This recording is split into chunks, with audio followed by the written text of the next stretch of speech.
morning. Hello, thank you. Welcome for the second day of the symposium Imaging the Future.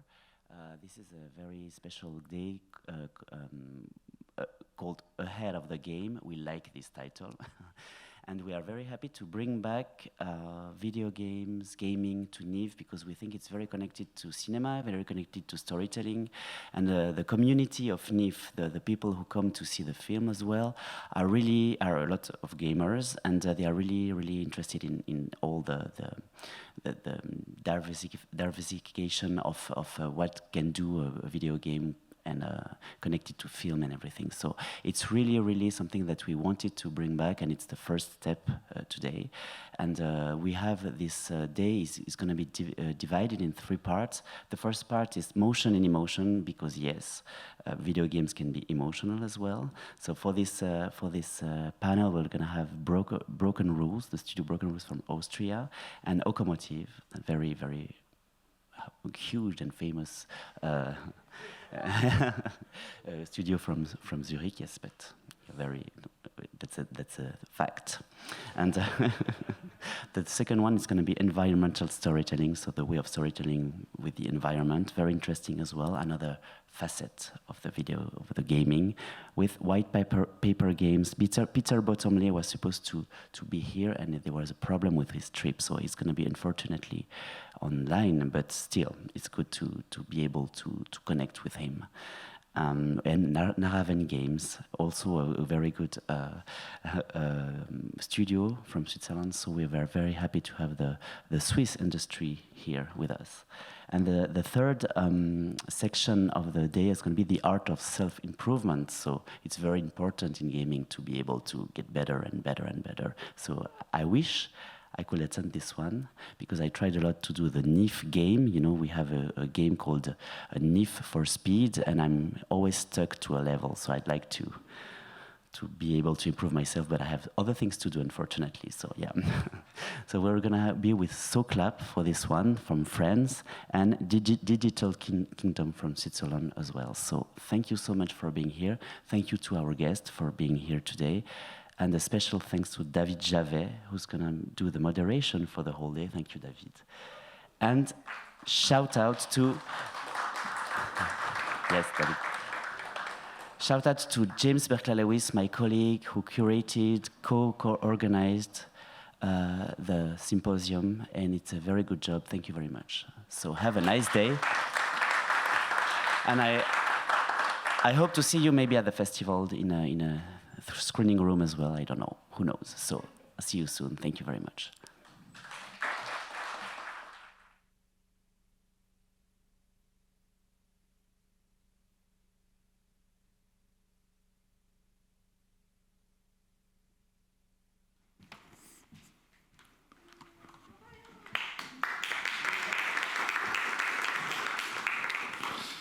Okay, hello everyone. I'm super excited to be here. Thank you so much for inviting me. It's a special honor, especially given that it's kind of a cross-media recognition that I got. So this is our second game. It's called Far Changing Tides, and it's about this little red-haired goofball traveling through a post-apocalyptic world with a vessel. And this is quite early in the game, and I will shut up now and let you enjoy the game.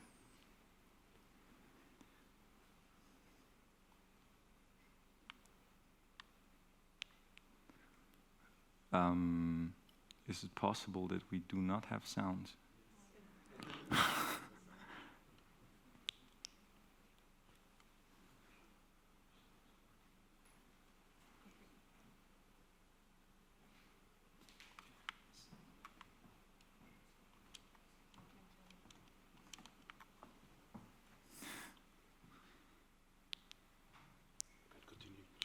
Okay, I will just continue playing. You have to imagine the sound effects and music yourself.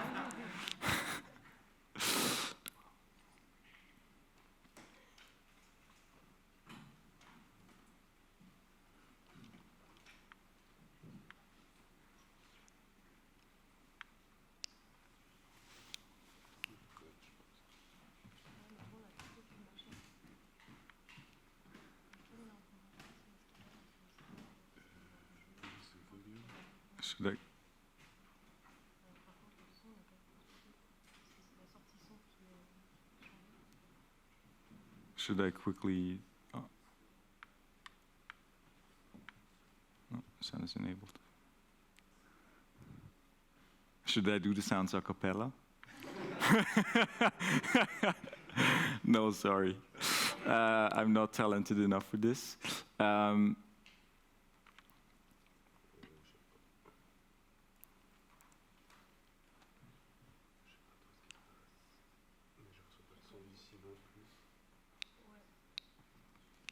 Should I? Yes? Back to Windows. Sure.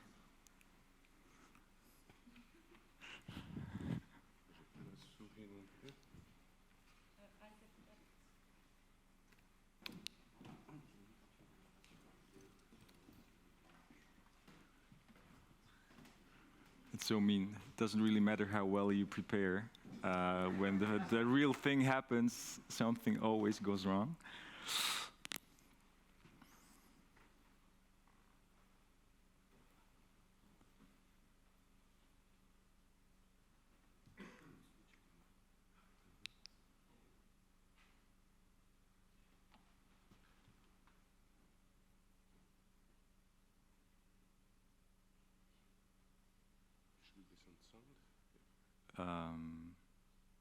Wait a sec.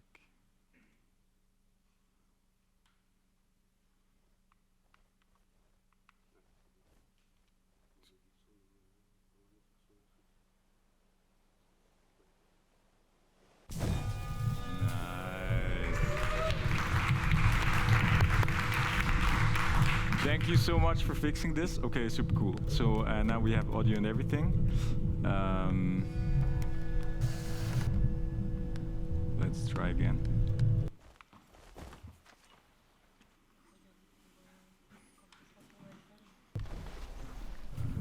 Nice.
gonna leave it at this. Like you see this segment of the game.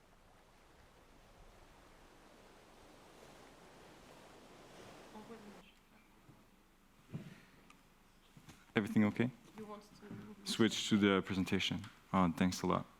Okay, so this segment of the game was very early on in the game, obviously where the player encounters his vehicle for the first time.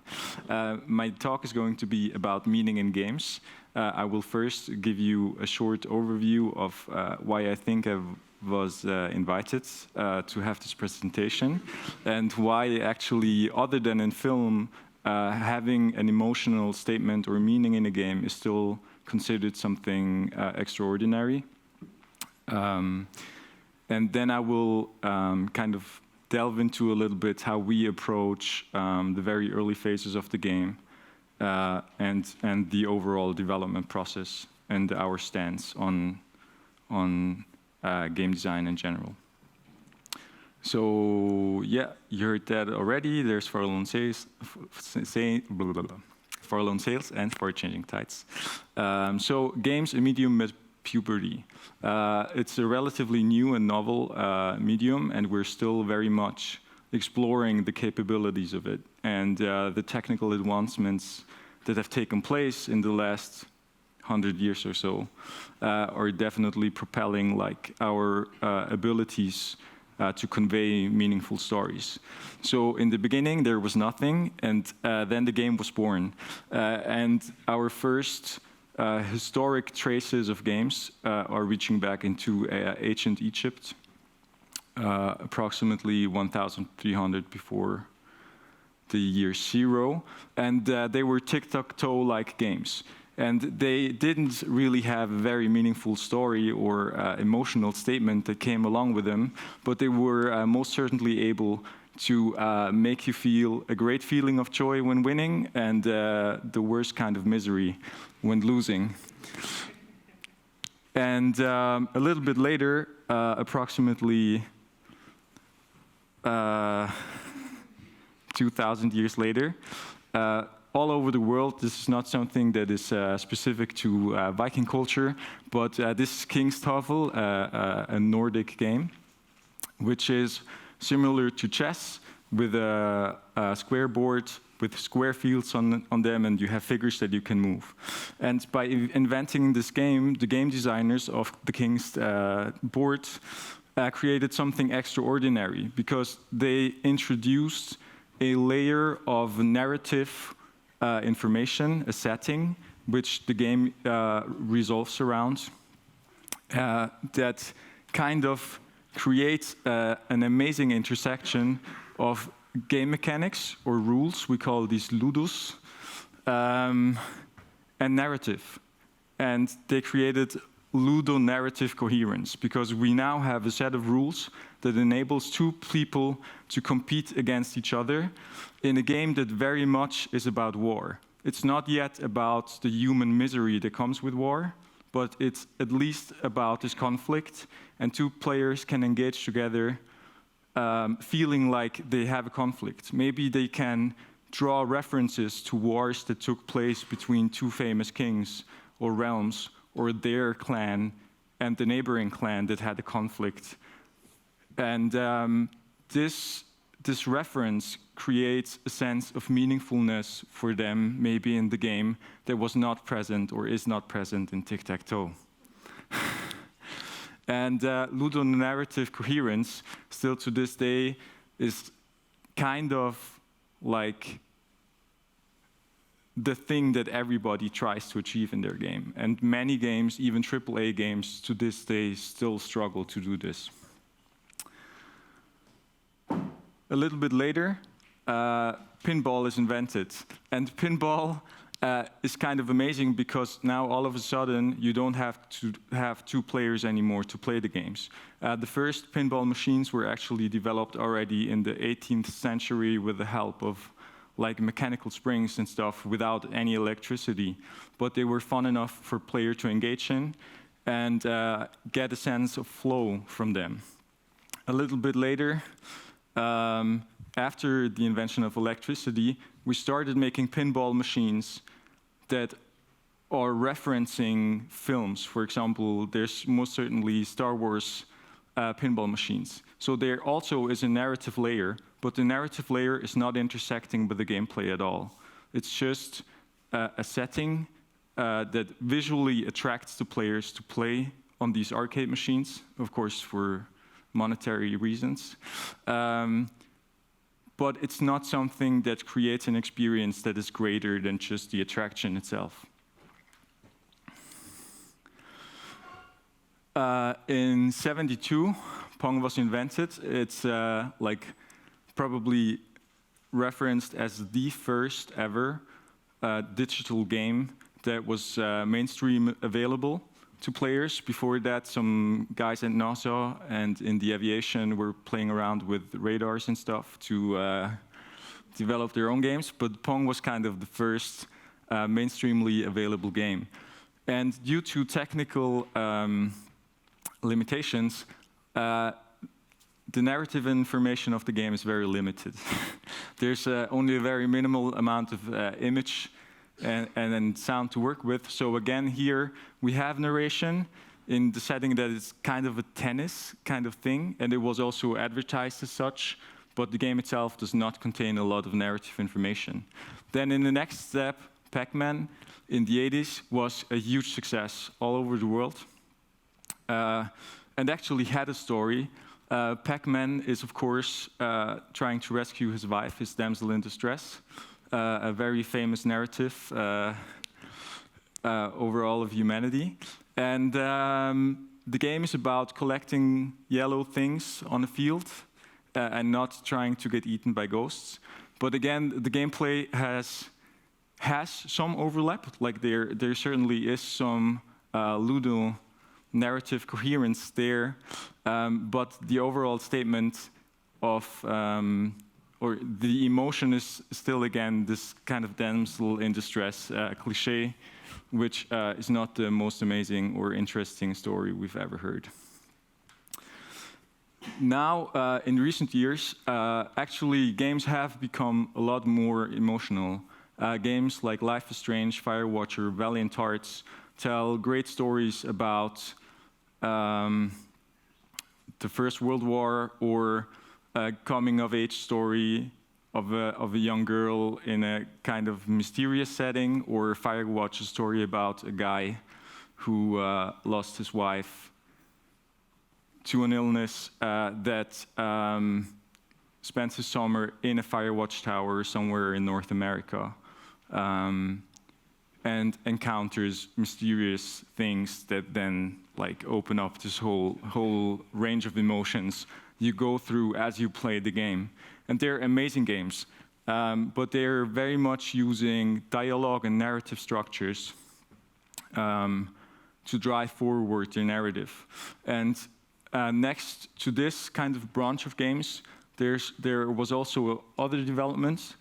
Games like Journey, Inside, or The Last Guardians are really great examples of games that try to convey a story through the gameplay itself and not through the aid of cutscenes or dialogue or voiceover or anything of that sort, but really through what the player is experiencing and actively does as they play the game. And we are very much trying to do the same thing.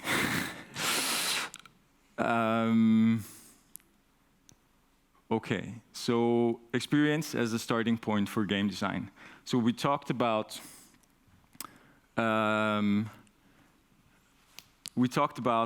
these games that started with the game mechanics and the game rules as sort of a starting point. And for the longest time, game development has been dominated by this approach to making games. So at the beginning, the concept is often, or was often, about how can we create a game mechanic that is engaging to the players and creates a sense of flow. And then they would try to write the story to kind of excuse everything that is happening in the gameplay. Super Mario, I think, is a great example of this. The story of Super Mario is really, really weird. We have, again, at the damsel in distress scenario, and the weird Italian plumber with another brother who looks just like him but in green, and he jumps on mushrooms. Like it's super strange, right? And a lot of games for the longest time were like this, because you had a game mechanic of this jumping, which is obviously very, very cool, but you kind of have to write the story and everything around this game mechanic. And then we had the next iteration.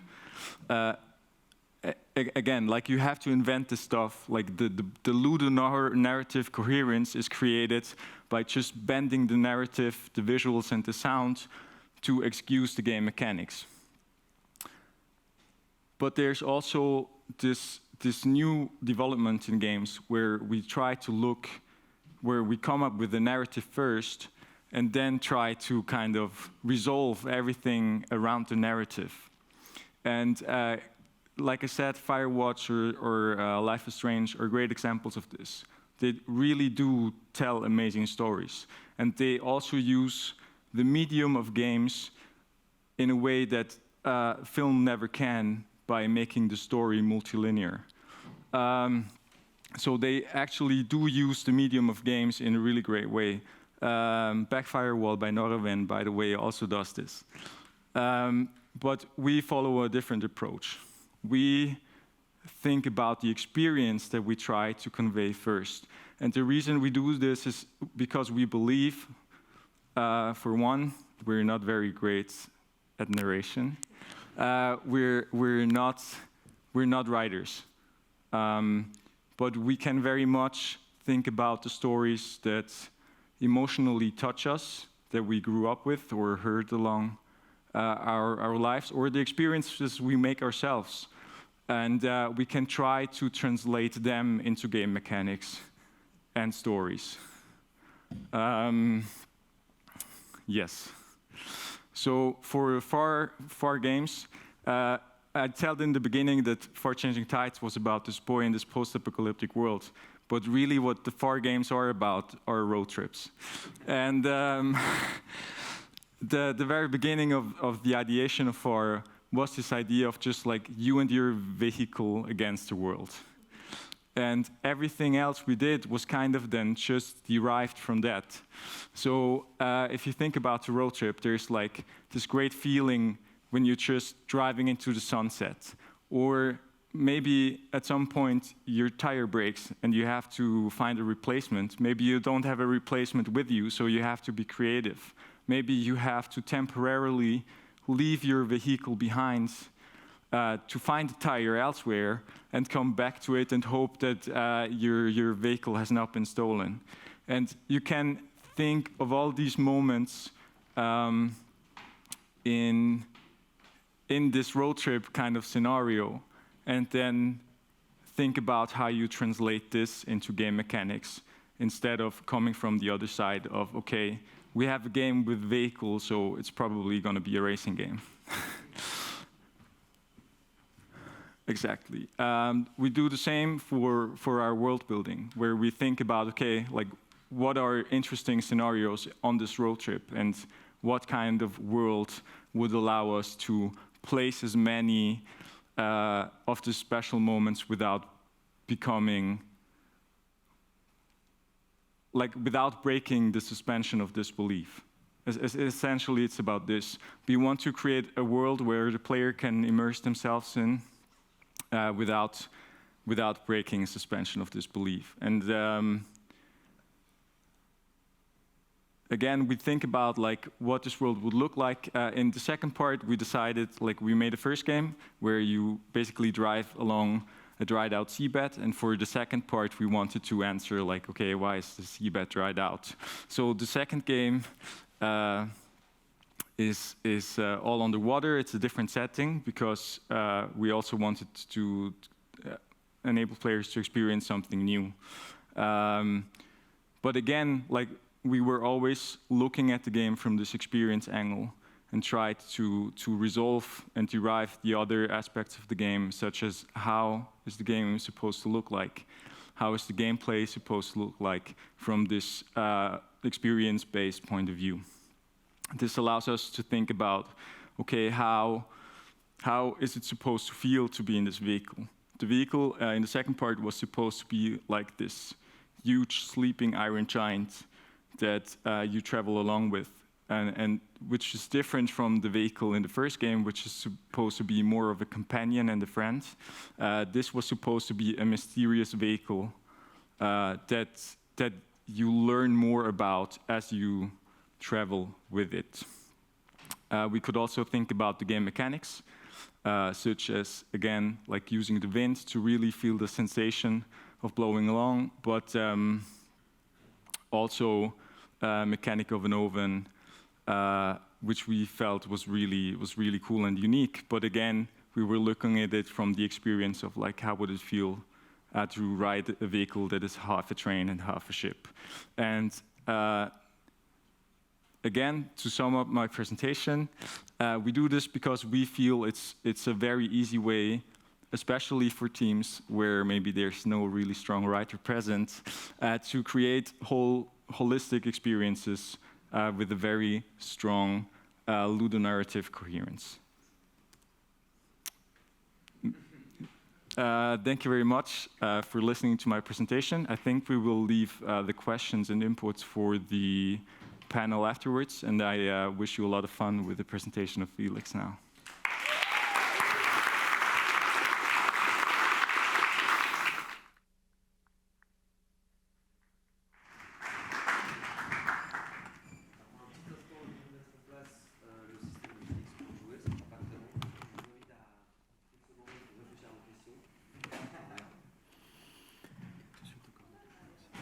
I take this, right?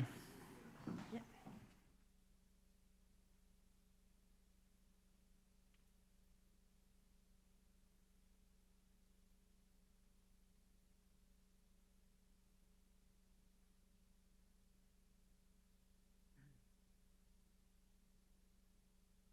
Haha.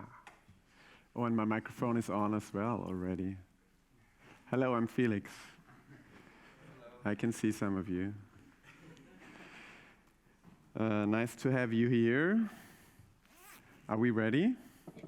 We're ready. Okay, I'm gonna play from my iPhone, which is a bit of an experiment. And I'll show you a bit of our latest game. It's called Gibbon, Beyond the Trees. And in Gibbon, you play a gibbon. You're part of this gibbon family.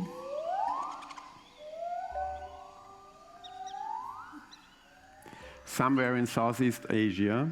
This is Pink, the main character. It's a pink gibbon, so we called them Pink. And that's the one you will control.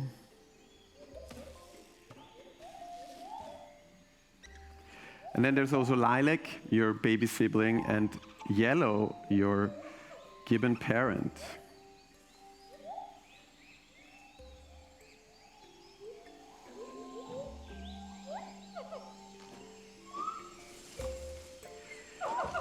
And now I'm going to skip something, so I'll go into the debug menu. This is not part of the real game.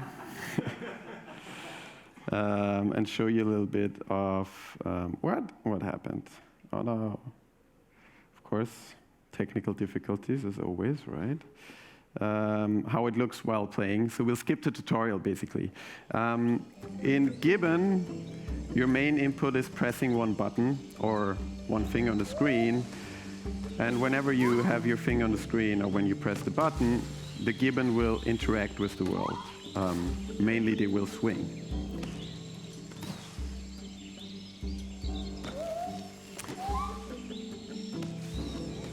And to jump, you actually have to release the finger, which is a bit of an inverted gameplay style, which is strange, especially for people who know to play games, because they used to press a button to jump and not release a button to jump. Anyways, this was important for me because I wanted a link between the player and Pink. So whenever Pink interacts with the world, I wanted the player to interact with the device as well. Now I'm going to skip again because this is a tutorial. We don't want to see that. I'm going to skip here. Also, I have to excuse the frame rate issues. This projector only runs at 25 frames per second, which is good for film, but not so good for games. For games, we usually need something like 60 frames, right? So on the device, it's actually quite fluid. So I want our players to develop a link between themselves and the characters through the input already. And then there's also another relationship that develops. It is between pink and yellow. So yellow really empowers pink. Through gameplay, kind of what Fabio said as well, right? That's what you want, ludonarrative coherence. So it was important for us that players develop a relationship between the characters, so we wanted it to really be part of the gameplay as well. So yeah, and for most of the game, for the beginning of the game, you play through this lush jungle.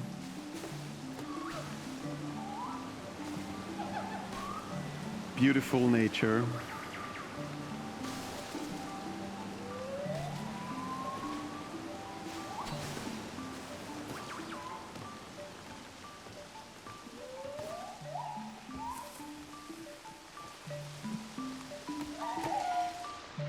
So this pair throw is one of my favorite moments in the game still. But because it's a bit dynamic, I never know when it's going to happen. Yes. I can also do backflips. Usually Gibbons can't do backflips. That's our creative freedom. I can even do double backflips. Let's see if it lands in. Yay!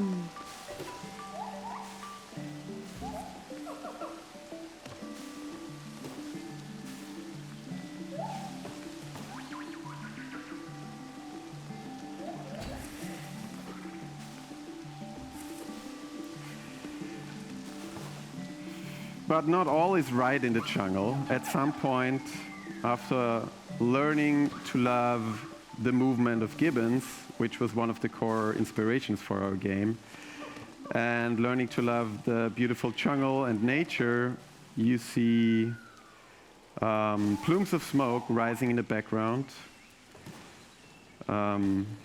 which can't be good, right? So it's humans that you encounter at some point, and the destruction that humans bring along to nature. And I think I'm gonna skip again. This is my time, right? Yes. Okay. I'm gonna do one more skip to show you what happens when the humans come in. So we start with these plumes of smoke in the background, very much environmental storytelling. I think we'll hear more about that later from Naravan Games. And basically we try to have this destruction come ever closer to the gameplay layer.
Until your beautiful forest is burning.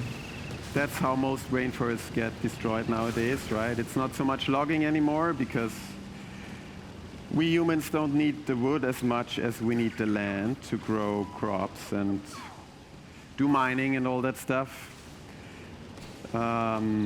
So later in the game, you'll also encounter palm oil plantations, poachers and humans. But the first thing you encounter is basically this destroyed wasteland after you've learned to love the beautiful jungle. All that's left is nothing to swing on and destruction. And that's where I leave it for now. And I'm great in the time. And we will switch again. Wait, so do I just unplug it? Or do we have a bad sound thing if I do it? Yeah? Okay. And unplug it.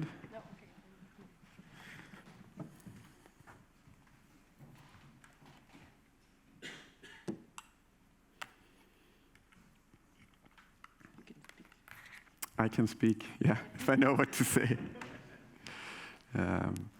Yeah, so this is Gibbon. It can be played on, well, it's on Apple Arcade, which is Apple's subscription service, so all Apple devices, but it's also out on Steam, itch.io for Mac and Windows, and on the Nintendo Switch.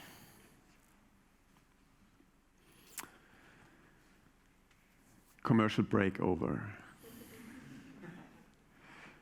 Can I also take, I'll take a cup of the glass here, yeah, that's good. So,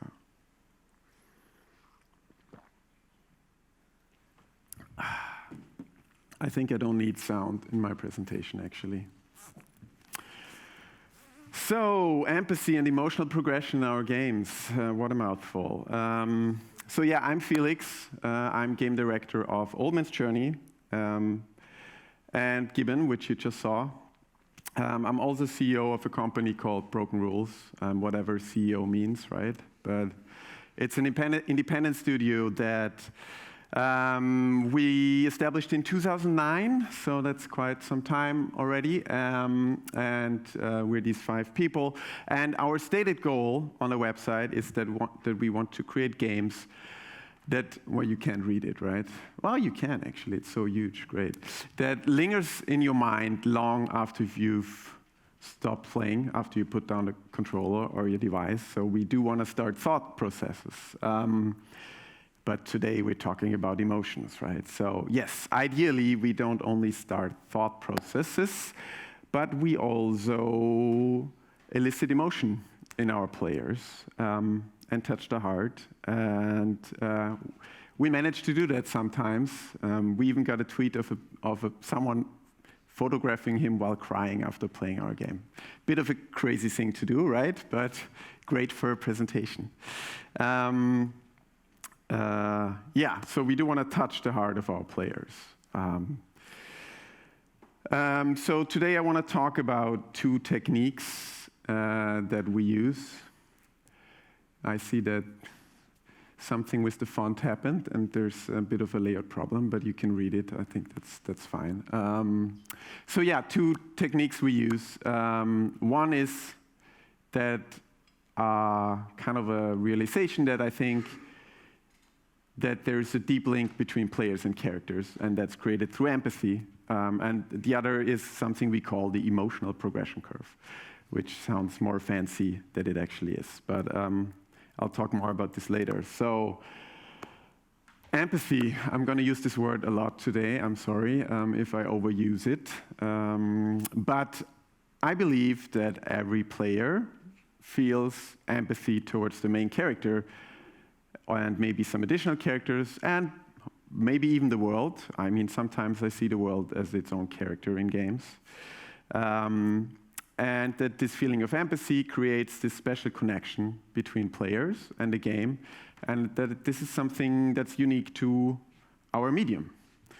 Kind of similar to what Fabio said is also that I'm not a writer, right? I usually like games that have a very simple story, usually a story that might be boring if you would just tell it to someone.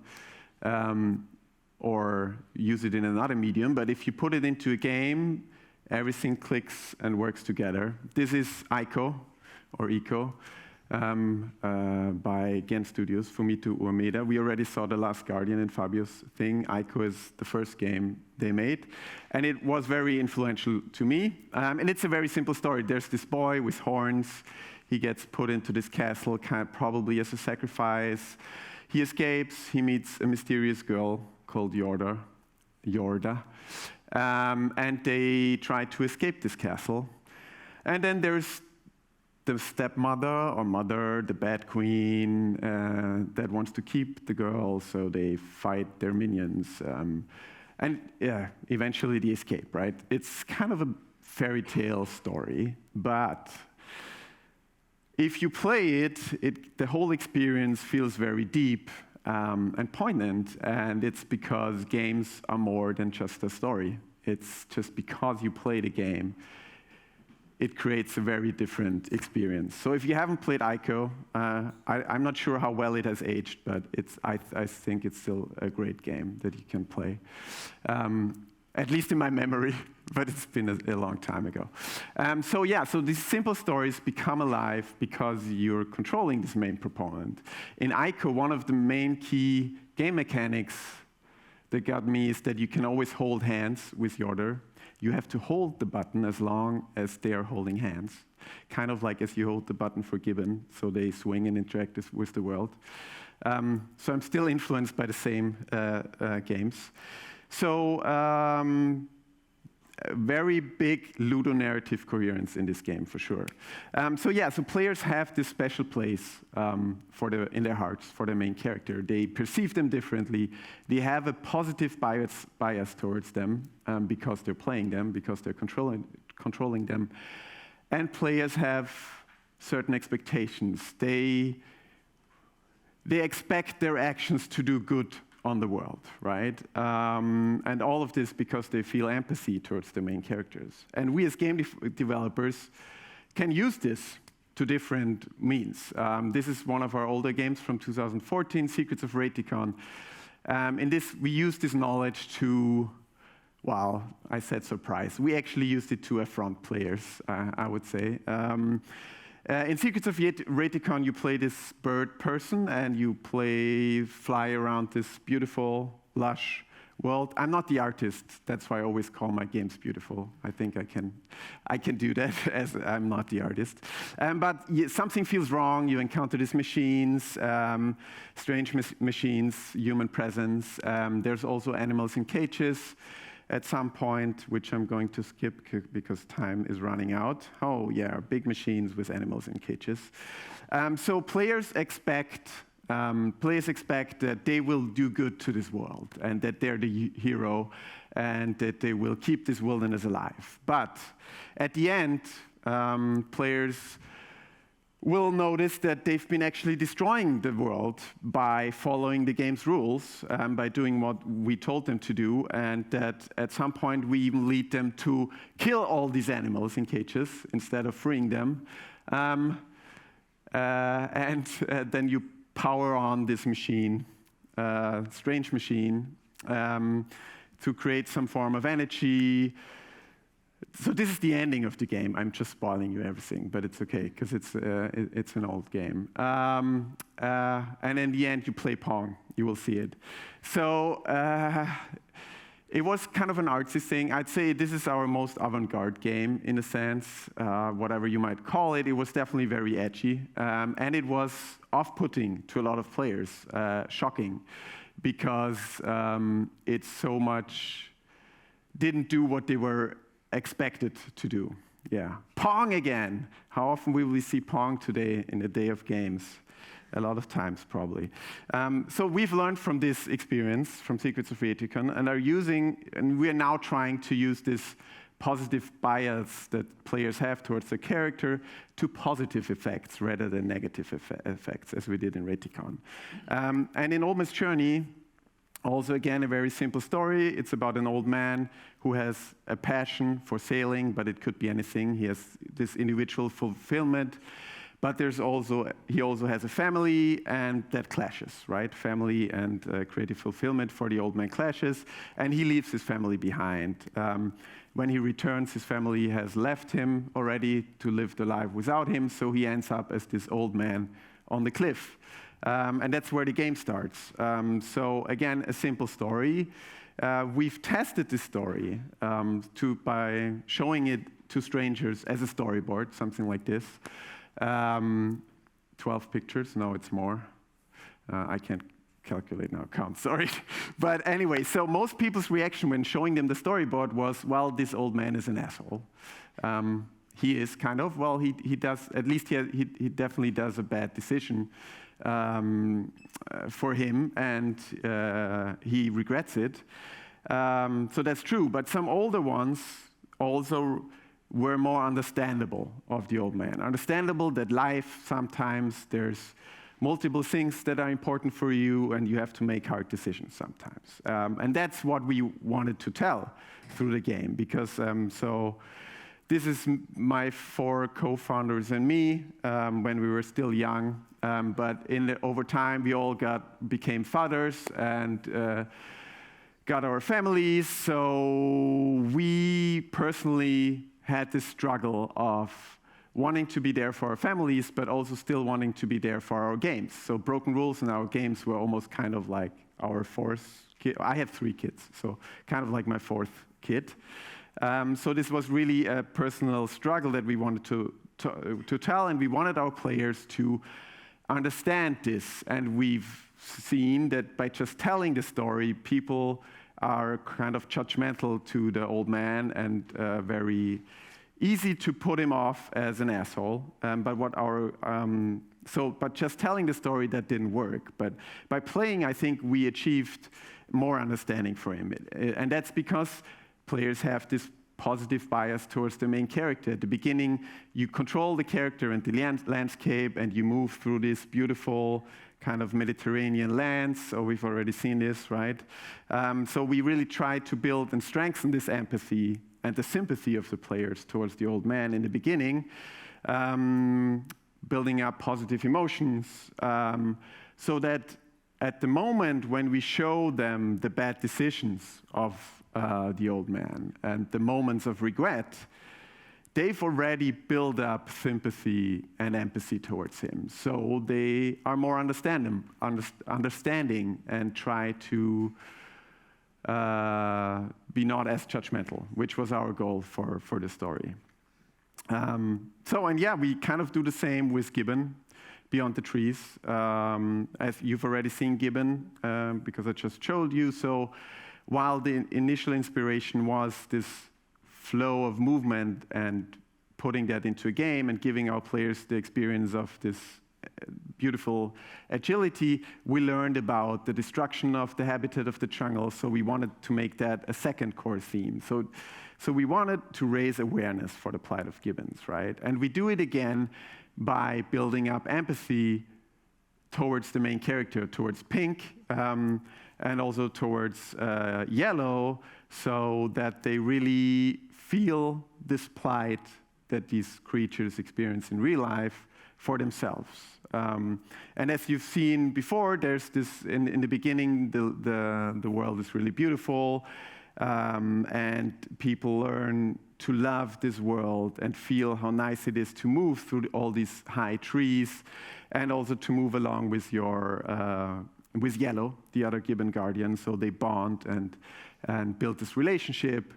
And after some time, we just take it all away from them. And suddenly playing isn't as fun anymore, because there isn't so much to hold on to anymore. And at some point, you even lose Yellow. Another spoiler, sorry. I think because our players feel this empathy towards the main character and then also to the world, they not just feel for the gibbons, but they feel as the gibbons.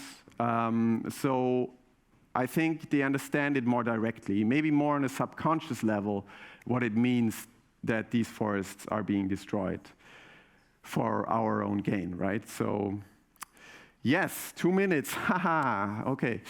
2 minutes for the emotional progression curve. Maybe I'll be quick. So, emotional progression curve sounds fancy. It's not as fancy. It's basically a story arc Lots of you probably know it. And something like a level progression. And we call it emotional progression curve because, kind of like what Fabio said, for us it's also more about the experience. It's about the emotions that we evoke in our players. And we plot that out in the beginning of our game. So this is the curve we had while we pitched Gibbon. And what we do is we map the expected emotional response of our players.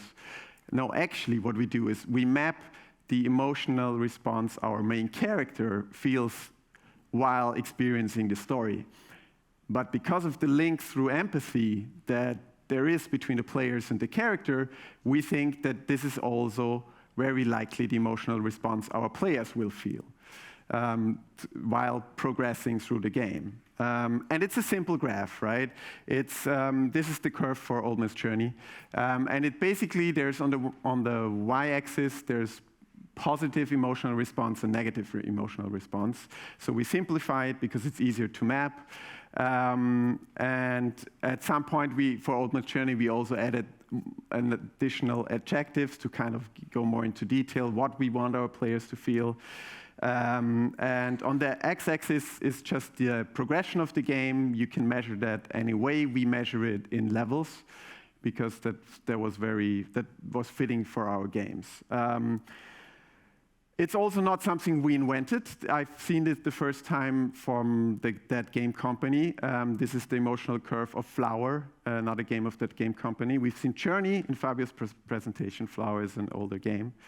And they themselves base it on something called The Shapes of Stories by Kurt Vonnegut, a novelist, who wrote a thesis where he looked at famous stories and mapped the emotional response. You can see the emotional curve for Old Testament, which ends at a low point, or from the New Testament, which ends at basically infinite bliss, which is the better story to sell to your audience, right?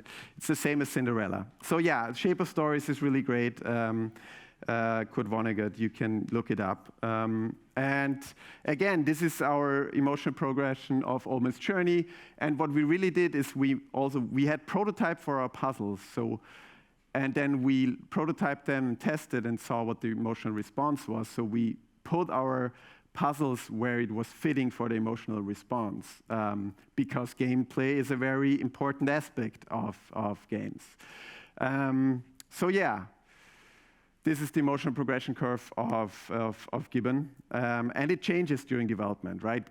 So the main use case for us for emotional progression curve is that we have something from the beginning of the game. Okay, in the beginning of the game it looked like this, and we can give it to all departments. We can give it to music, visuals, gameplay, story as well, and we can work in parallel. As game development is very iterative, it's very important that everybody knows what is the end goal, which is the emotional response.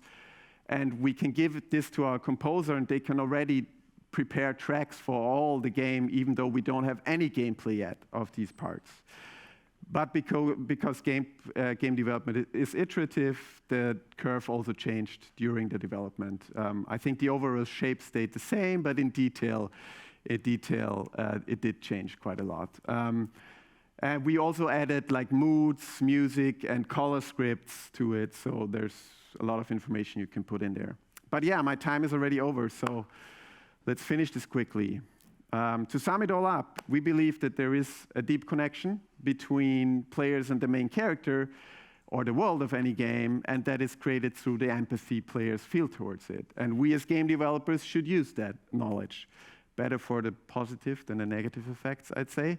And knowing this, we can plot the emotional response that we want from our players from the beginning of the game to make sure that all aspects of games, audio, visual, story, and gameplay work together to actually evoke these emotions in our players. And that's it for me.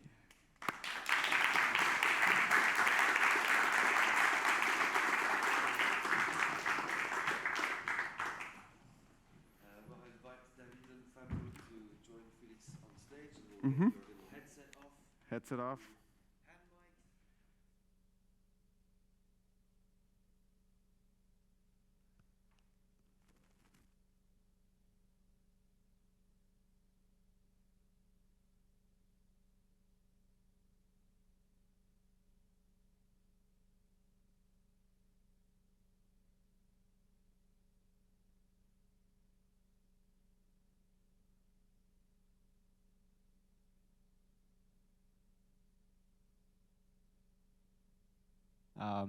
Great to see you here.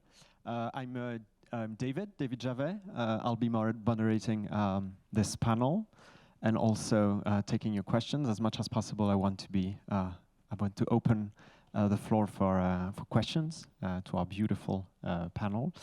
I'm a narrative designer and I also work at the University of Lausanne in EPFL in game studies. So first of all, thank you very much for being here. I think that everyone present here can see how we already have connections between your approaches, your games, what you're trying to convey. We had the word meaning and experience come a lot, empathy. So my first question would be to you both, and you already sort of tackled that, but I want as much as possible you to be as precise as possible in that. And because I feel that, of course, empathy is important between the player and the character, but I also feel that game design, the task of a game designer is also to have empathy for the players, right? To be able to observe them and to put themselves in their shoes and give them as much tools as possible to understand how your game works and how you want it to work. So my question would be, how can you actually playtest sort of the emotional feedback? How can you, do you give like questions that they need to answer on paper, or do you observe them? Do you use videos? How do you actually work on sort of that emotional feedback? Or do you actually work on it? Are you completely sure that your emotional curve is perfect? For us, it's a lot of playtesting. So we do a lot of playtests with friends of ours, but also, if possible, not friends, because friends are always very biased. And we actually watch them play. And really try to, like, we want to see the emotion on their face while they play it, and we want to see how they play the game and whether everything they're supposed to do is understandable for them. Because I think what you mentioned before, like the flow of the game is really important to enable the player to emotionally engage with it. So you really want to make sure there's as little hurdles as possible as well, and that's also something you can find out in playtests very well. And do you also try to have frustration at some point and see if it's because both of your games at some point you try to give this sort of very wide open and emotional feeling, but then suddenly you have constraints or sort of restraints that sort of happen to us as players. So are you also looking for that sort of key spot? Yes, very much. Like I said, in road trips or any kind of traveling, you will sooner or later encounter moments where you struggle and are challenged out of your comfort zone. And it's important, I think, to our games to have these experiences as well. But it's a very difficult thing because when the game is not working as it's intended, frustration is like the default response of the player usually. So you have to really make sure that everything else works before you kind of start to put in additional levels of frustration. Okay, yeah. Yeah, we definitely do that as well. Yeah, like for Old Man's Journey, for example, we've tested most puzzles first in a very gray box style without any visual or narrative layer in a sense, and the ones that were more frustrating we've put to the emotional progression where the old man was frustrated as well, right? But it is a delicate thing. And also for Gibbon, for example, there's this part where you play through a palm oil plantation. I've wanted that to be really long, but it's boring to play, right? There's nothing to swing anymore, but one thing is that these plantations are enormously huge. They're really crazy if you look that up on Google Maps, for example. So I wanted to convey that feeling, and one way would be to just have them play 10 minutes through these plantations or 15 minutes.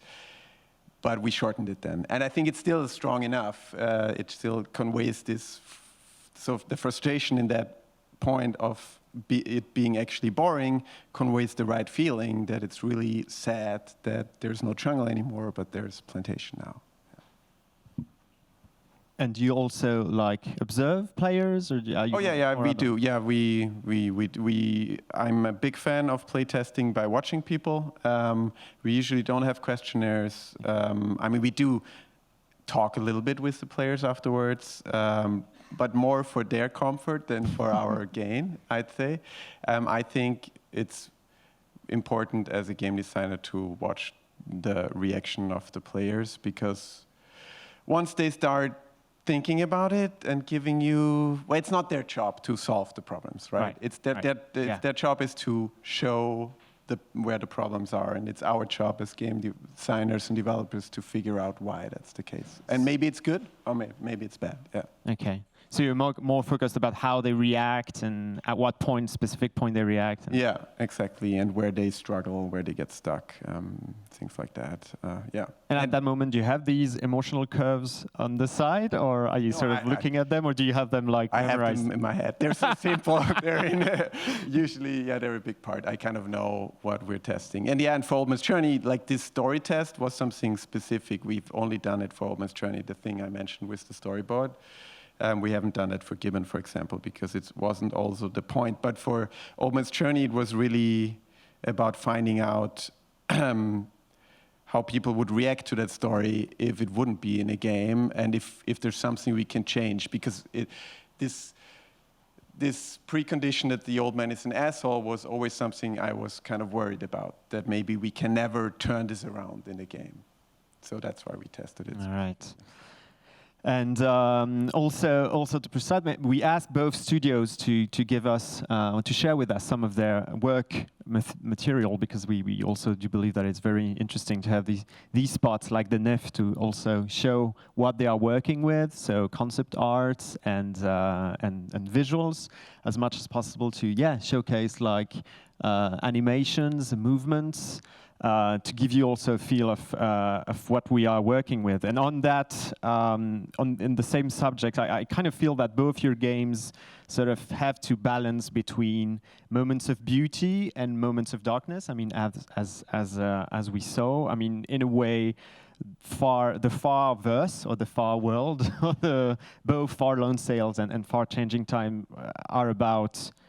I mean, of course, it's about a road trip, and I can see how you're sort of toying with this parallel of having a very light-hearted game. But still, I mean, as players, we are seeing a destructed world.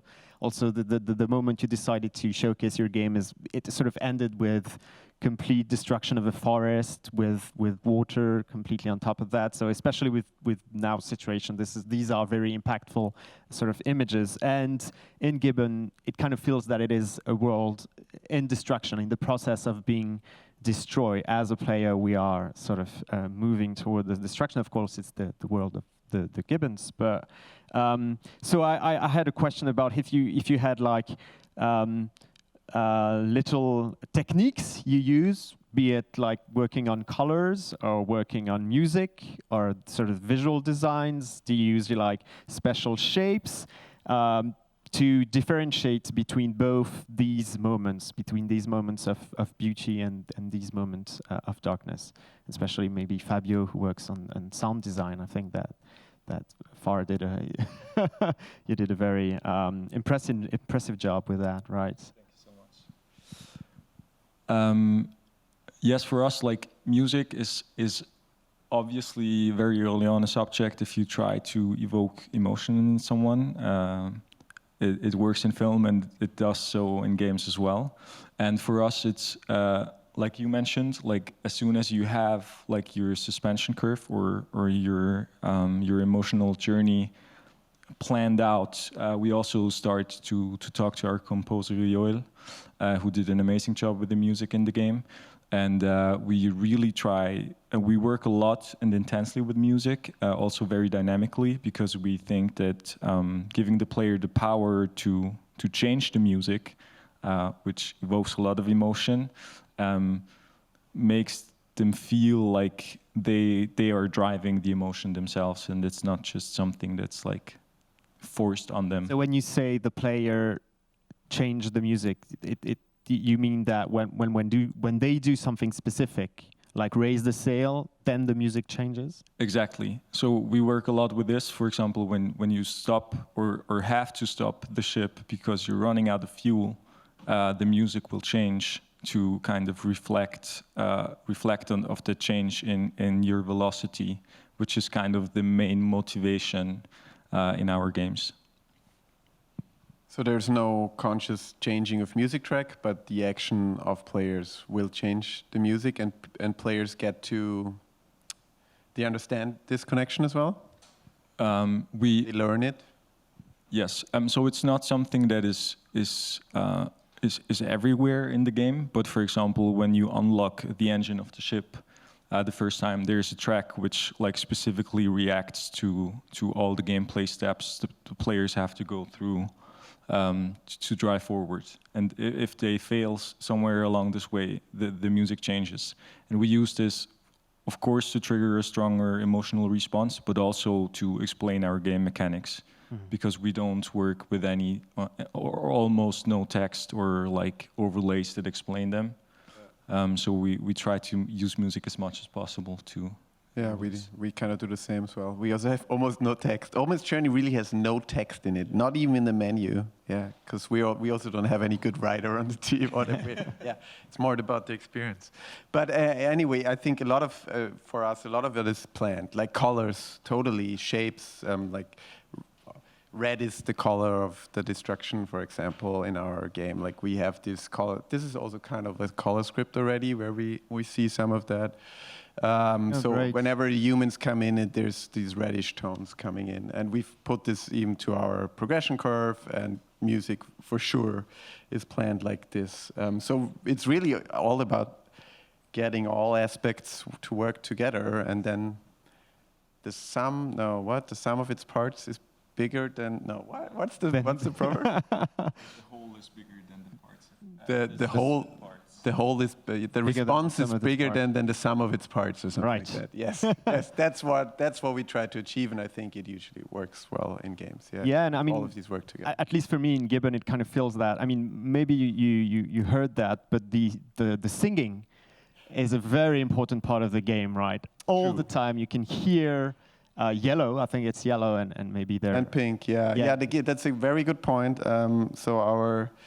Gibbon sing. They're amazing singers. They sometimes sound like synthesizers if you hear them in YouTube videos and stuff. It's really cool. So we wanted that to be a part. It's actually quite bad luck for them because they sing every time in the morning, which makes them easy to track for poachers and hunters.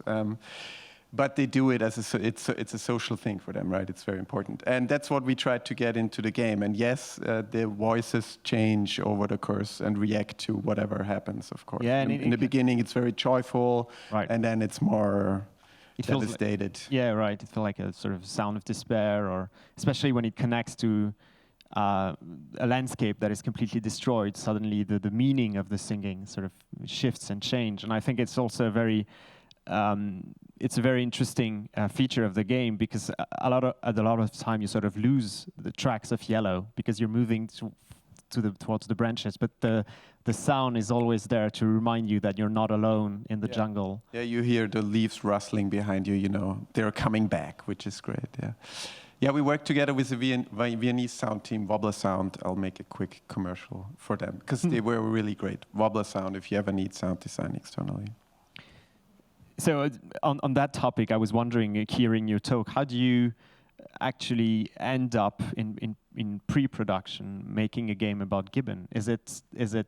I mean, especially now that your game is released, you're sort of also pushing forward a lot of association that work on preservation of Gibbon. Is it something that the team wanted to work on? Is it something that Well, we started with gameplay with the goal of how cool would it be to swing like a gibbon through the jungle. That's kind of where it started from. And the first prototypes are really all about the swinging. They were way too physical and way too simulation-like, so they were kind of bad.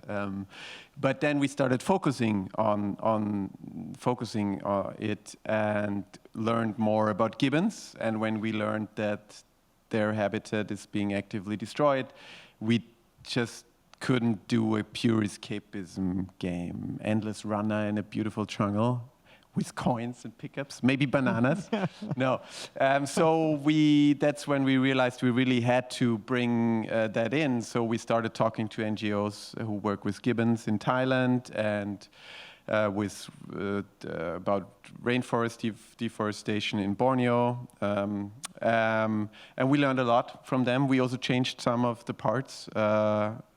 The hunting and poaching is now way more prominent than it used to be because of what we learned from NGOs. And that's when we started to really make this the core theme and work. But that was already during pre-production, during the conception phase, that we realized that we want that and built this story into it and the theme into it. But there still is, I mean, in your approach, the idea that we need to find what meaning we want to convey, right? It's not, or are you approaching every new game with a fresh mind, or are you still looking for things to fight about when you start development? It is still the gameplay that starts for us. I think you said it's very much about the experience, right? For us, it usually starts with the gameplay, but then there needs to be something that really connects well with the gameplay. With Old Man's Journey, the gameplay was about shaping these outlines of hills, but it was connected to a picture of mountains fading into distance that had this strong feeling of Wanderlust, Fernweh in German, Wanderlust. And that's where the story with the old man, we knew he needed to go somewhere, and then the question was why, and that's where the personal struggle, personal story came in. And then it clicked and connected, that's why we followed up. And for Gibbon, it was kind of the same, that there was this gameplay and the focus on the flow-based movement that we really liked. But because there was this additional layer of trying to talk about these topics that are very urgent and connected to real world, it's why we wanted to take up the challenge and to combine it, like an endless runner that actually tells a story. Right. And for Okamoto, Fabio, I mean, I know that Far Lone Sails was first a student project, and then you sort of decided to turn it into this massive franchise, international. No, that's.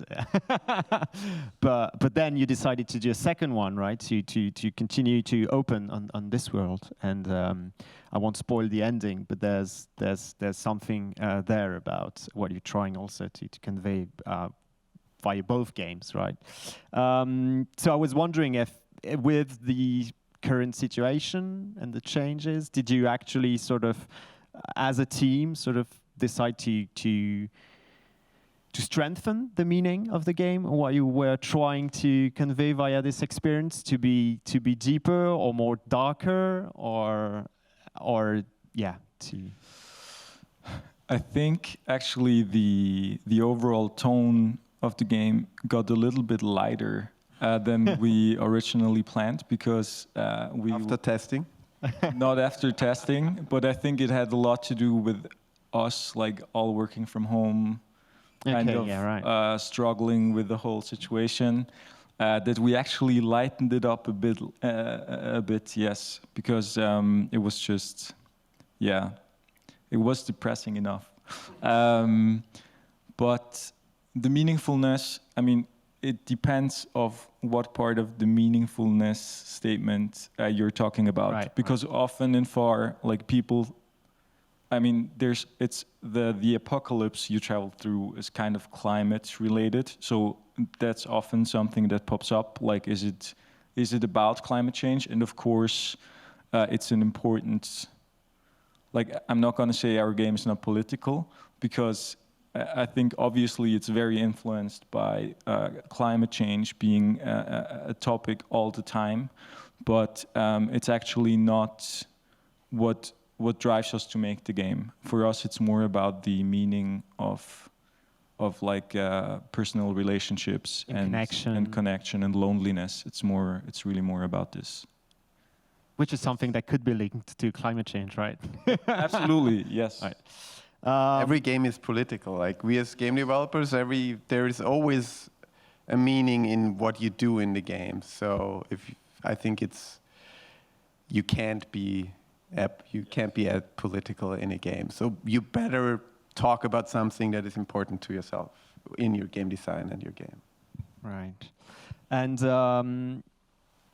I have a few more questions, and then I want to open to the audience if you have any questions. So prepare your questions if you have some.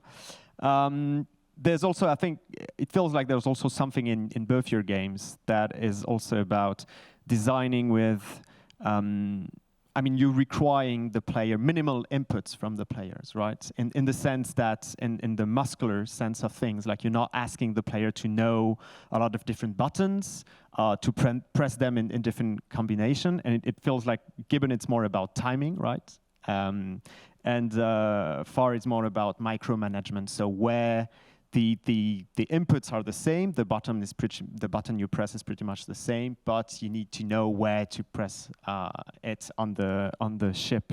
So of course there's something good with that in terms of accessibility, because it means that, or it should mean that more player can also play the game, because it doesn't ask them to be as technical with their hands. But do you also think that this is also something that gives you, that empowers your approach to emotional design? Since you're asking less in terms of physical prowess, do you also think that it opens the players to be more aware of what you're trying to convey? Yeah, well, for us, it's really about being able to connect to a bigger audience. So if we would ask too much of too much gaming literacy, basically, then you lose a lot of people who could play your game. And for us, it's really about reaching also people who don't consider themselves gamers all over the world, and who can pick it up. And interestingly, for Gibbon, as the input scheme is kind of inverted, I mean, skateboarding games do it, like Ollie and stuff, but it was sometimes during our playtesting session harder for people who play games to play it, because they were so used to pressing a button to jump and not releasing. Yeah, right. So that they had to unlearn something first. So it was actually sometimes even easier for new players. But one of our problems with Gibbon is that it's fast and that it's timing based. Well, I'd say it's more rhythm based, but still there is a timing thing in there, and that I think we do lose some people to it because it's a bit more complex, but that's always a compromise, right? Some things you don't want to lose. For me, it was really important that you hold the button when pink interacts with the world. It's the Ico Yorda thing that you're grasping things. Yes, the poetic connection between pressing a button and whatever the character is doing. Yeah, and I think it's really interesting you're talking about rhythm, because I think there's a momentum in both your games, and you're trying as much as possible. Emotion seems to be connected with when you stop that momentum, and when you can take it away from the players. Yeah, you take it away from the player, and suddenly, and also in Far, I mean, suddenly the momentum comes, and the wind goes into your sails, the music sort of rises, and the landscapes open, and I mean, as we saw in your presentation. So is it also something that this question of how much you ask physically from the players is also something that is discussed? Yes, it's something we thought about a lot, but it's actually more motivated because we want to enable players to immerse into the atmosphere of the game rather than the emotion itself. I think it would have been possible to kind of achieve a very similar emotional arc in the game with more demanding gameplay, but it's more about having the time to just stand on your ship that sails by itself through steady wind. So the player can really kind of soak up the whole world like he travels through, and is not always so observed with micro gameplay. So it's also about sort of asking them sometimes to also just stop playing and just observe, or just... Yes, exactly. But it's what we've struggled with for quite a bit of the development was not every player is willing to do this, because we're so trained to always get our dopamine rushes when we play games. So that's why we've come up with the game is significantly longer than the first one, so we try to have sort of voluntary game mechanics in the game, where you can constantly try to adapt your sail, and then you're a little bit faster, but you can also set it and then just chill on the ship. Yeah, right. And you're not going to be quite as fast. So the min-maxers who really want to be engaged all the time have the possibility to do so. Be always interacting, right? Yes, always. But if you want to, you can also just like immerse in the world. And stop for a while, yeah. All right. Do we have any questions in the audience? Or do I continue with mine? I still have some. The first one is always the most difficult one. We want some questions. Please. Help us out. While I let you think about some, I have another one, which is how important is it to guarantee that the players are looking at the right place at the right moment and hearing the right thing at the right moment? Do you worry about that, about players just, I don't know, the gibbons just falling off on the ground and them not seeing the beautiful sunset that you prepared for them? Yeah, it was definitely a problem for Gibbon because it's so fast and has basically these multiple layers in some parts. It's easier once the forest was destroyed because there wasn't much space for the player to actually go to. But in the untouched jungle, we definitely had that. We do camera tricks to do that, and we also always have the floor that players can't fall through, so we can really funnel the player towards specific points when we want them. And there's probably only like 3 or 4 moments where we really need that, where we force our players to a certain spot, and then also take away control from them. And then we have full control over character and camera. But for most of parts, we try to actually do this environmental storytelling while they can play the game. And once they are in the flow, I think players also have more resources available to see what's happening, right? Which is also kind of a similar problem. But yeah, I mean, we also have this with players that want pickups and stuff, right? Like we try to ignore these players more, I guess, than give them something to do. Well, it's not true. We have a specific mode for them where it's more about pickups. But during the main story mode, we really try to focus on these kind of things. But yeah, camera work is important. Yeah, I mean, because in both your games, there's always, at least for me, there was always the worry that I was losing something, missing something. Yeah, missing something. Because you're playing with high and lows, right? There's the bottom of the jungle, there's the bottom of the sea, and so I mean, it's also in far. I mean, when you're down under the water, I'm sorry, it's a spoiler. At some point, you can get under the water. You kind of feel that you're, or at least I had that impression, and then I realized that you designed the game very precisely to sort of show us that when you really don't want us to be inside the water, you do like a very sad, lonely and empty void of things to sort of force us to then rise up and see the sort of the landscape that you designed. So is it also something that you sort of thought about when players would be up and when player would be down, what they can miss? Yes, like player guidance is or was on our mind like all the time, and we use a huge, like it's something that impacts game visuals. So like whenever something is happening that is important for the player, you want to make sure it's somehow visible. We work a lot with sound as well to kind of tease things happening off screen, but unfortunately we also had to work with like cutscenes or places where we take away control from the player to make sure something is really observed by the player 100%. Why would you say unfortunately?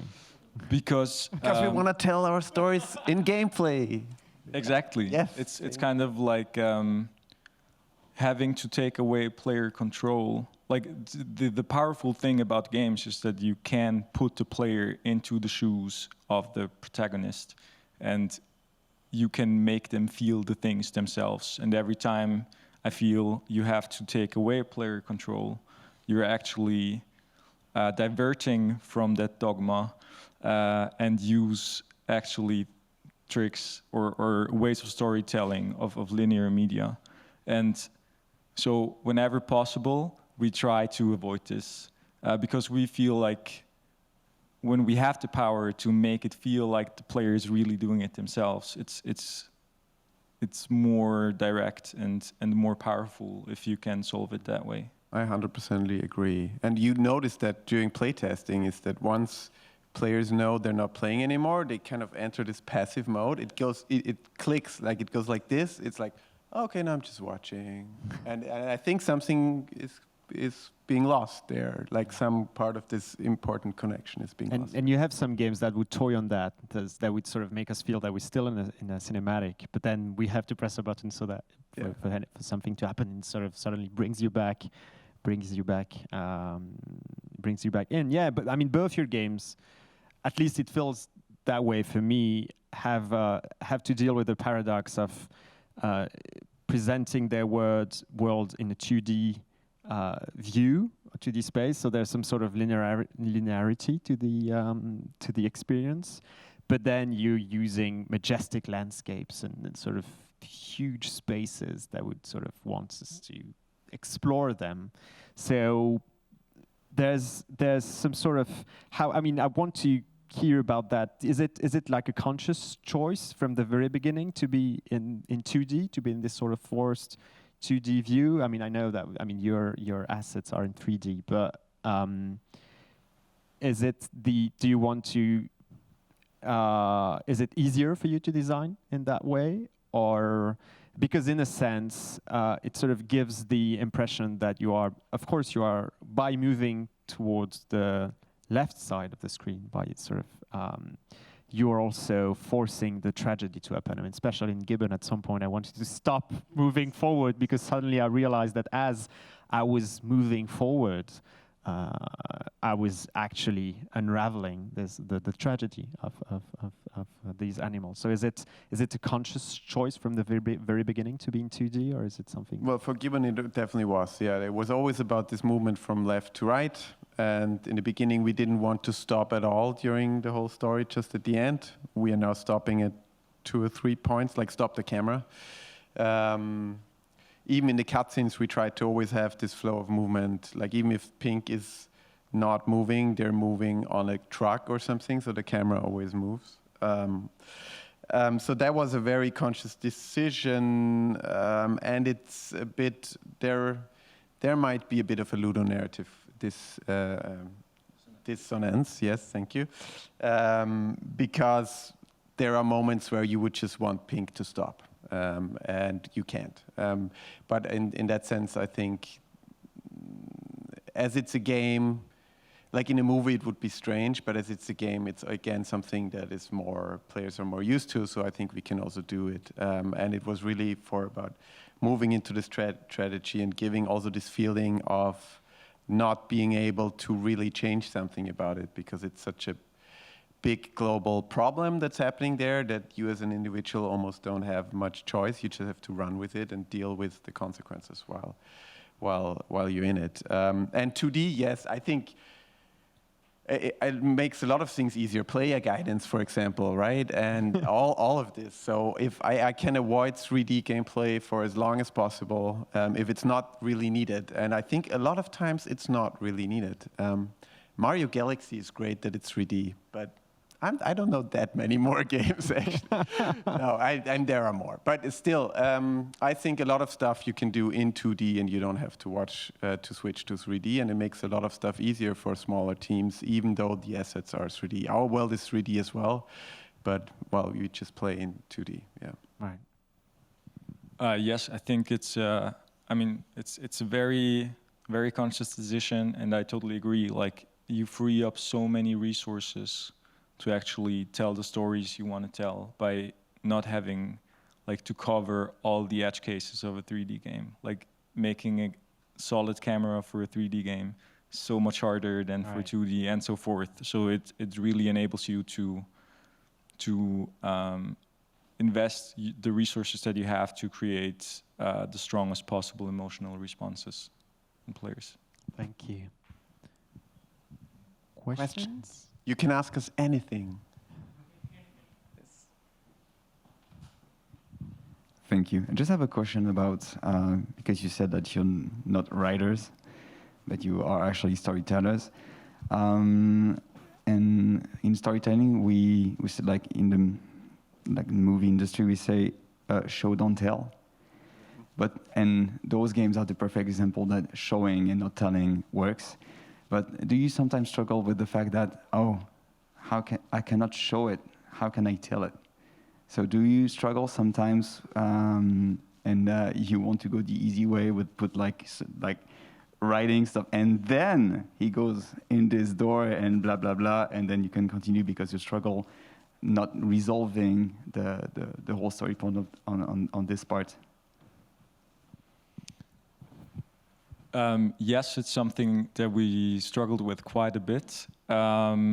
We kind of solved the problem in a way that is also seen in games like Journey, that we place kind of wall painting like things that tell background story about the world in a purely visual way, but they're placed in a way which is kind of naive or maybe a bit unrealistic.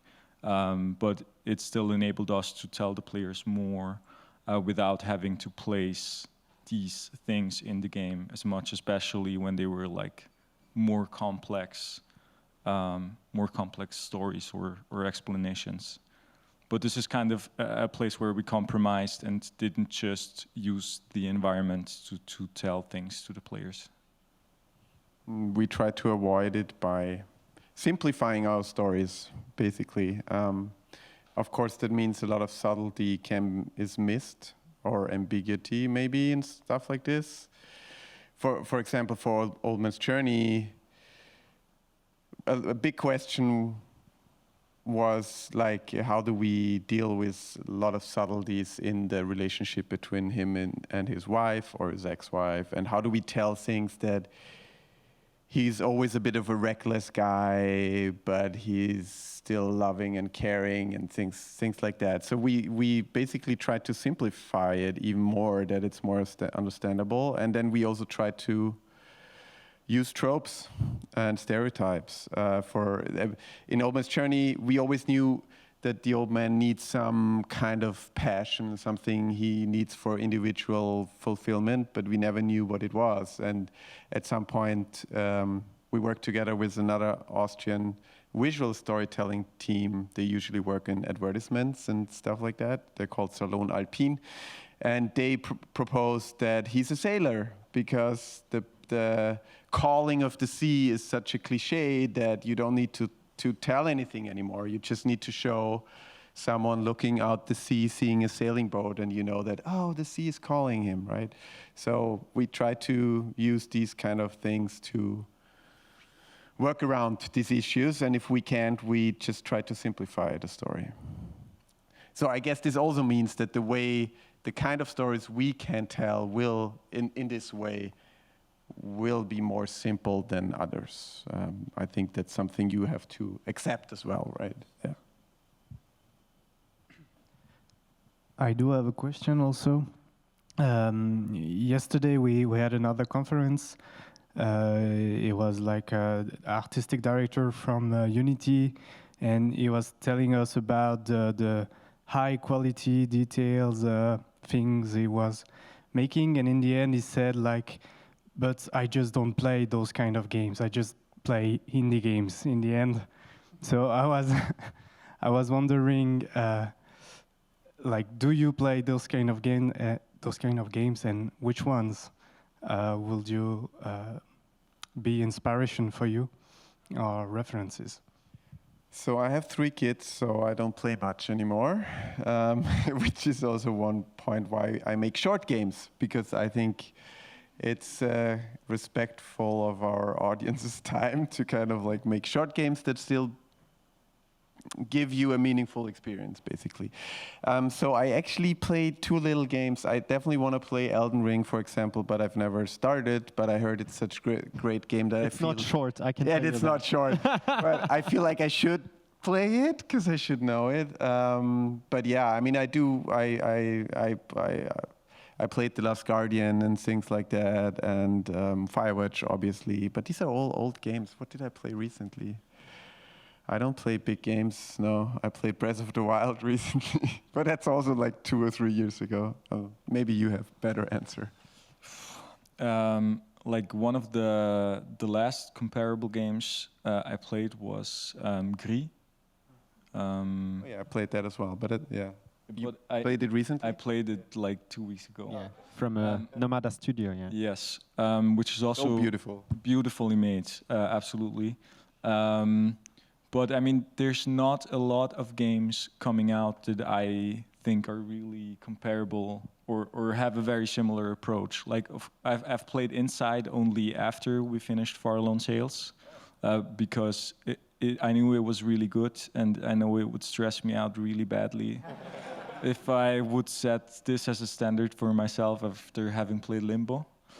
But other than that, I play mostly games that can ruin your life, like Magic the Gathering and stuff. And it's also, I think, you know, it's good to know what games are currently doing, but I think it shouldn't be the main inspiration as a game developer. I think it's better to get your inspiration from someplace else. Traveling, living a life, dancing, I don't know, yeah.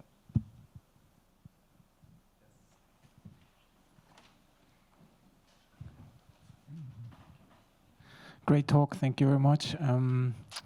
I've one question. Do you know how much do you know about people who buy your games? Are there certain player types? You know, can you tell us a little bit more about that? So we don't have any kind of analytics data in our games. So I can't really. The only thing we know is like the reactions we get on social media or via email. And I think that maybe, yeah, I think I mostly also make games for kind of like people who are in a similar life point than myself, I guess. Maybe that's also easier. But I do, there's a word for it. We had it in our conception phase, but I forget. But it's basically someone you could characterize as a grown-up gamer, someone who used to play games and who has some kind of connection to it, but doesn't have much time anymore to really spend much into it, but is still interested in enjoying it. And hopefully that is pretty equally distributed over gender and cultures and all over the world, but that's not true. I know that most of our players come from North America. That's what I know from sales data. North America and Russia and then Europe. Yeah. Yeah, likewise. Like we don't have any concrete data except for like the regional trends. But we design also for like grown-up gamers who maybe have children and no time to play anymore. Sorry for interrupting. I remember the name. I think it's called Transitionals or something. That's the core audience group. Amazing. Right? Okay. Yes, that's also our target audience. It's like who we design for, because like they, and I kind of see myself also belonging to this group. Like, yeah, as life goes on, a lot of us play significantly less than we do when we're still at school or younger adults. But we still look for something that really hooks us. And I think what you said in your talk was really great. Like, we try to make experiences for them that they then carry around with them, like a good book or something. That you read once, but you carry it with you all the time, and that's who we design for.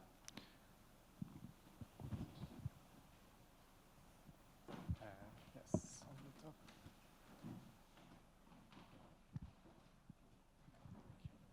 Hi. So maybe I will start by saying that I'm not at all a gamer, but I spent, let's say, years building and designing a customer experience, mostly in luxury industry. And remembering that I remember that we were really interested in building or exploring how we can be more and more personalized when we build customer experience. So personalization was the goal, the ultimate goal. And I was thinking about when you create new games, are you trying to make them even more personalized? In a sense, like, for instance, you were saying that music plays a big role in creating emotions. So why not, for instance, asking your players to upload personal playlists that are connecting to their mood, and then when they play, they listen to their own musics, and it triggers the right emotions, something like that. Or maybe even connecting more what they are doing in the real life, and what they do in real life is translated somehow in the game. So all that makes the experience even more personalized. I don't know if I was clear enough. Like we talked about it briefly because we had a lot of friends who said, for example, wow, it would be so cool if I could upload my own textures for the sail of the ship and make like a pirate flag thing out of it. But one of the problems is that you would see so much genitalia on YouTube in your game. And that's not really something that you maybe want to have. Maybe you do, I don't know. But for us, it wasn't really like the experience we designed for. Also, I mean, we very much design our games as an emotional journey. And having, for example, players upload scooters, how much is the fish, into our game would really destroy like the emotional curve we designed for. And I think it works better in games that don't try to make an emotional statement. Like if you make a racing game or something, it's not very disruptive if there's another kind of music or other visuals in the game present. But if you try to tell an emotional story, I think it's really, really hard. And there's actually games or experiences that try to like procedurally generate, for example, images to music, which are really interesting, but it's such a different skill set and so far out of our forte that it's not really something that we pursue. Yeah, us not either. Is that the right thing? We also don't think much about personalization. No, it's more about really building the story the way we want to tell it and connecting. So I see games in a sense also as a communication tool. Well, it's a kind of a one-way communication tool for us. It's really about connecting to people all over the world, and in the sense that I can show them stuff that I'm interested in the way I want to present them. And so in that sense, I do want control over it and not personalization. I think for our games, it would ruin a lot. There is some kind of personalization in every game because every player plays it different, right? That's always there. But yeah, I think for controlling the emotional progression, it's good that we have full control over that. What we do think a lot about, though, in our cases, we try to layer the game. So, for example, the story, there's like a layer in the story about an ancient culture that was part of this world. And there's also a layer of story about like people who recently had to abandon their homes and try to look for safety somewhere else. And a lot of the things we tell, for example, in our environment are kind of ambiguous and they're not absolutely necessary, but there's more. We try to provide more for the players to find in the game than they will in one playthrough. So the takeaway of different players is kind of individual. So they still feel like, even though the game is super linear, if you hear two people talk about the game, sometimes their experiences and what they took away from the story is still kind of individual. But of course, like not to the same degree. Hello, and congratulations for both of your game. I had a question regarding music. You said it was both a very big aspect, and I was wondering how early it came in the production. Was it something that was thought on very at the beginning, and it worked hand in hand with like level design, or did it come in at a more later stage in the production, and did it evolve in the timing, or was it like you knew you wanted this particularly? You're the audio guy. Yeah, for us, it's part of the process super early. So as soon as we have basically as soon as we had the one pager of our project, we started to talk to Joel, who also did the music for the first game, whether he would be interested to continue working with us. And after that, as soon as we had the emotional curve and the narrative key points of the game, we would always talk to him and try to enable him to start his creative process. And then it was kind of in the beginning, it's kind of a distance project where it's more about, okay, he's trying to find a style for the game, or maybe for the different parts of the games that we know are going to be there. For example, for us, I talked about this different layers of narration, and this is also present in the music. So when you're in a place that is related to this ancient culture, the music sounds different than when you're in a abandoned refugee camp or something. And this was something that he could start thinking about very early on without having to have the exact moments in the gameplay. But then after we had the prototypes for the puzzles in the game and the obstacles, that was usually once we were happy with the game design, we would talk to him and then we would really try to establish the concrete musical structure. But he tends to compose tracks first, and then we try to kind of dissect them and maybe add something there or take something away to enable us to make it dynamic. Pretty much the same, also from the start, because we have the emotional progression curve. They can start composing music very early on, and then once it gets more specific, concrete, we then use some part of this track, some part of this. Make this thing loopable so it can loop and stuff like that, yeah. We still have some time for a few questions, or maybe a big one. What is the meaning of life?